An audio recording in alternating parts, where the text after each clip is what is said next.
Il est exactement 16h49 et nous sommes le dimanche 19 mai 2024, c'est la Pentecôte. Aujourd'hui, chers internautes, je continue ma lecture. Mais cette fois-ci sans mes commentaires. Parce que je trouve que c'est extrêmement intéressant et nul besoin de mes commentaires. Mais par contre, je peux parler, je peux faire des commentaires sous la vidéo si ça vous intéresse. Alors, nous en étions restés au gnome humain et le succès de Tolkien. Je vais reprendre là. Alors, pour ceux qui n'ont pas écouté la vidéo précédente, pour l'auteur de cet article, l'elfe, c'est l'âme, la conscience. Ce n'a rien à voir avec le monde de Tolkien, les lutins, les gnomes, les elfes et toute la fantaisie là autour. Voilà, alors je continue à lire. Le succès de Tolkien, amplifié par Hollywood, est une couverture mise sur la conscience elfique pour l'empêcher de s'exprimer.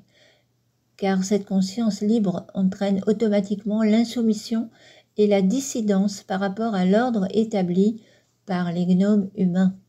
Chacun pourrait intégrer cette conscience si seulement il pouvait entendre la voix intérieure qui lui dit « Sors du trou où tu t'es enfermé ». Il n'y a rien d'autre à faire qu'un bond hors du piège. Et lorsque l'elfe aérien s'élance, rien ni personne ne l'arrête. Naturellement, il retrouve son clan, reforme une nation. Et dans la puissance de la conscience elfique collective, des forces spirituelles se libèrent et les pouvoirs magiques sont restitués au service des membres de la famille elfique. On voit pourquoi cette conscience elfique doit demeurer virtuelle et pourquoi on a inventé toutes sortes d'évasions spiritualistes comme des succédanés de la vraie vie spirituelle. Qu'est-ce qui empêche de retrouver la conscience elfique originelle? Si cette conscience est latente, prête à s'éveiller, et s'il faut effectuer un déconditionnement des fausses identifications, pourquoi cela est-il si difficile? Cela semble impossible à celui qui demeure soumis aux croyances de la civilisation planétaire globale. Pour cet enfant du système, la culture où il est né n'est pas mauvaise puisque c'est la seule qu'il possède et sa personnalité est pétrie de ses valeurs et de ses croyances.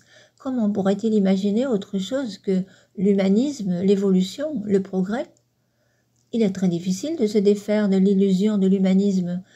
Et cette idée peut paraître scandaleuse si l'on ne réalise pas que les idéalismes ne sont que des succédanés d'éthique dans un système fondamentalement immoral. Si on le voit, on se détourne alors des valeurs mondaines qui constituent ce qu'on appelle la pensée unique, la conformité, la pensée dominante. On doit se détourner de ce qui nous a été inculqué. Il n'y a alors plus d'obstacle pour faire le grand saut. Le mouvement de rejet nous propulse dans une autre direction. Ainsi, nombre de gens rejettent les valeurs du matérialisme et du mondialisme, mais il manque de courage pour aller jusqu'au bout de cette démarche. Ils veulent garder ceci ou cela. Ils veulent bien admettre que l'ordre mondial mène à l'impasse, à la robotisation et à la cessation de la liberté. Mais ils voudraient croire qu'un miracle va survenir. Ils l'espèrent, non parce qu'ils sont stupides ou naïfs, mais parce qu'ils ne veulent pas rejeter les gentils manipulateurs dans le genre du Dalai Lama ou autres politiciens déguisés en saint homme. Ils ne peuvent admettre que le loup se déguise en agneau. Ils s'accrochent à leur père médiatique, leur père Noël médiatique. Comme des enfants, ils se disent « Voilà un homme qui redonne de l'espoir ». Mais invariablement, ils seront déçus. Ils ont déjà oublié la dernière déception en date, et ils repiquent à l'espérance dès qu'un sauveur charismatique montre son museau enfariné en leur disant des mots gentils. L'être aliéné dit « Mentez-moi autant que vous voulez, mais faites-le avec douceur.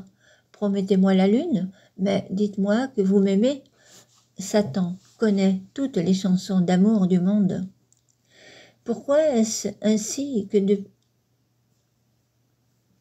Alors, pour ceux qui ont un problème avec le terme Satan, dites-vous simplement que c'est le symbole de la négativité, de l'esprit pervers, narcissique, manipulateur, menteur, tricheur, violeur. C'est vraiment le pervers, c'est l'esprit du mal, tout simplement, voilà. C'est le symbole de l'esprit du mal absolu. Pourquoi est-ce ainsi depuis des milliers d'années? Pourquoi l'humain se laisse-t-il abuser encore et encore? L'être humain se laisse berner par de vaines espérances parce qu'il n'a pas de véritable confiance en lui-même. Se sentant vide et désemparé, il est, par la force des choses, contraint de se confier aux autorités, aux gouvernants, aux savants, aux prêtres, aux célébrités, à ceux qui ont du pouvoir psychique ou occulte et qui brillent par leur renommée. Or, tous sont victimes du système, tous sont égarés, aveugles, qui guident des aveugles. Ça, c'est une phrase de Jésus, hein, les aveugles qui guident des aveugles. Ils mentent en toute bonne foi, parce qu'on leur a caché la vérité ou parce qu'ils ont compris que la dissimulation est la règle du jeu ici-bas. L'être ordinaire ne connaît pas ces règles cachées, sauf s'il devient pervers et cynique. Dans ce cas, sa démence le ramènera un jour dans l'ignorance générale, car sa démence le poussera à abuser d'autrui et il se détruira. Quelle est cette ignorance générale dans laquelle nous sommes éduqués? Nous sommes éduqués à croire que ce monde est notre vrai monde, et par conséquent à nous soumettre aux autorités qui dirigent la planète, ici-bas et dans l'au-delà. Nous avons été dressés à accepter que l'état de prisonnier incarné dans la matière est un état normal, et lorsque cet état n'est plus satisfaisant, on nous berce avec des illusions de l'invisible. Tragique exploitation religieuse, spiritualiste et magique. La soumission aux dictats politiques, philosophiques ou spirituels est le signe de notre ignorance fondamentale. C'est le signe, mais ce n'est pas la cause. Les autorités ne font qu'entretenir et exploiter notre illusion. Et cette illusion réside dans l'oubli de notre véritable nature. Donc, si c'est un oubli, le salut consiste à se souvenir.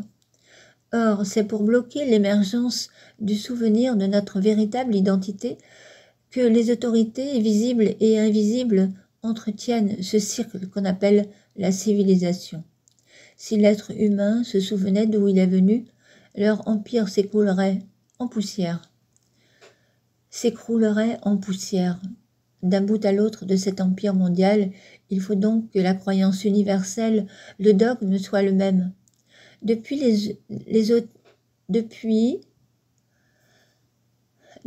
les hauteurs hiérarchiques planétaires jusqu'à la mère de famille qui éduque son enfant, le mensonge se perpétue, s'impose, chacun faisant son devoir moral en le transmettant. Comment pourrait-il en être autrement? Les égarés guident les perdus, depuis les maîtres d'en haut jusqu'aux esclaves d'en bas, d'ici-bas. C'est pourquoi il vient dans le monde des prophètes chargés de secouer le cocotier. Mais les maîtres leur font un mauvais sort lorsqu'ils les débusquent. Les éveilleurs véritables n'ont pas la vie facile. D'abord parce que nul n'a vraiment envie de les écouter, et ensuite parce que ceux qui les suivent et ne les comprennent qu'à moitié édifient sur leur message une nouvelle prison. Cette religion affublée de noms qui évoque la liberté et l'amour devient un enfermement plus difficile à démolir que la tyrannie précédente, car on y voit une évolution. La croyance en l'évolution est le plus grand tort contre l'esprit immortel. L'être qui croit qu'il évolue peu à peu de manière naturelle est peut-être en train de descendre et de se perdre de manière irréversible, parce qu'il ne peut imaginer qu'il tombe alors qu'il se croit sauvé. La nation de progrès est particulièrement perverse, mais elle découle de l'évolutionnisme humaniste et spiritualiste des loges où se concocte la pensée dominante. Le corollaire de l'évolutionnisme, qui, rappelons-le, est l'oubli de notre origine elfique céleste, est l'internationalisme qui veut enfermer tout le monde dans la même croyance. Ce faux universalisme prétend remplacer l'unité universelle. On veut que tous les êtres se croient frères sur la dimension mortelle de leur ignorance et de leur oubli. On parle d'humanité avec un grand H afin que nul ne puisse prétendre en sortir sans passer pour un criminel. Pour s'extraire de cette humanité emprisonnée qui a oublié son origine, c'est-à-dire pour s'évader du camp de la mort, il faut briser l'identification culturelle. Durant les quelques siècles à venir, une partie de l'humanité va retrouver la mémoire de son origine et se démarquer du grand nombre. Dans toutes les parties du monde, des êtres s'éveillent et s'ouvrent aux nouvelles impulsions spirituelles qui sont dans l'air. Ce mouvement doit traverser inévitablement les pièges des traditions obsolètes, de l'orientalisme rétrograde et du New Age déliquescent, où de nombreux chercheurs de vérité sont retenus, mais ce réveil est un fait irréversible. La nation libre est une participation directe à cet effort de libération. Pour que ce travail porte des fruits, il faut conserver sa radicalité et pureté et ne pas se confondre avec les efforts de type humanitaire, réformiste, évolutionniste ou altermondialiste. Nous parlons d'un royaume qui n'est pas le vieux monde amélioré.